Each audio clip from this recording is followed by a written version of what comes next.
இந்த நம்பிக்கை தான் நமக்கு. அல்லேலூயா. அதுக்காக இயேசுக்கு உபத்திரப்பட்டாலும் சந்தோஷப்படுறோம். இயேசு சொல்லும் போது ஒருத்தன் அடிச்சுட்டா, இயேசு சொல்லும் போது பிரச்சனை வந்ததா, இயேசுக்காக வாழும் போது வீட்டுல பிரச்சனை வருதா, சந்தோஷப்படுறோம். பவுல் சொல்ல பாருங்க, அது மாத்திரமல்ல உபத்திரவம் பொறுமையும். நமக்கு வரக்கூடிய உபத்திரவம் சொல்லுங்க பாருங்க, நமக்கு வரக்கூடிய உபத்திரவம் உங்களுக்குள்ள பொறுமையும். பொறுமை பரீட்சை. இந்த பொறுமை தான் உங்களுக்கு தேவன் வைக்கிற பரீட்சை, டெஸ்ட். பரீட்சை தான் உங்களுக்கு நம்பிக்கை. இயேசு ஏற்றுக்கொண்ட பிரச்சனையா வரலையா, பிரச்சனை வருதா, அதான் உனக்கு டெஸ்ட்.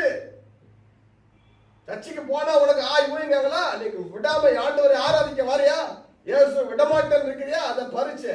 அந்த பரீட்சை நீ பாஸ் ஆகும். இந்த பரீட்சை தான் உனக்கு நம்பிக்கையை கொடுக்கு, எனக்கு பரலோகம் உண்டு அப்படின்னு. அதான் சொல்ல பவுல் சொல்ற, அந்த உபத்திரத்திலேயே நான் மேன்மை பாராட்டுகிறேன். அல்லேலூயா.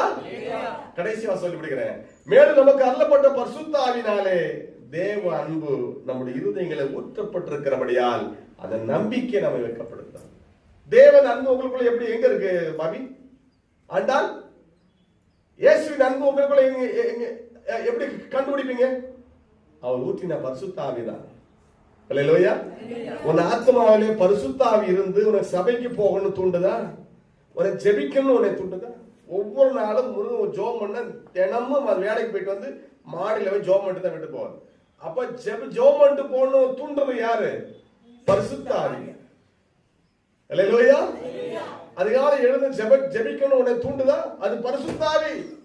அப்ப உங்களுக்குள்ள என்ன இருக்கு? பரிசுத்த ஆவியானவர் இருக்கிறாரு. அவர் இல்லாம சபையில உட்கார முடியாது, பேய் இருந்தா உட்கார முடியாது. இயேசு உன்னை நேசிக்கிறார். அல்லேலூயா. பரிசுத்த ஆவியானவர் விருப்பங்களையும் செய்கைகளையும் உங்களுக்குள்ளே உண்டாக்குகிறார். ஆண்டவருக்காக வாழ்வதற்காக விருப்பங்களையும் செய்கைகளையும் உங்களுக்காக உண்டாக்குகிறார், உங்களுக்குள்ளே உண்டாக்குகிறார்.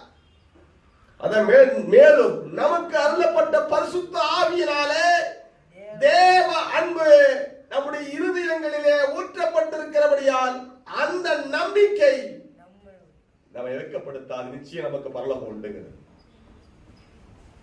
என்ன பரிசுத்த ஆவியை உள்ள வச்சிருக்கிறார். அல்லேலூயா.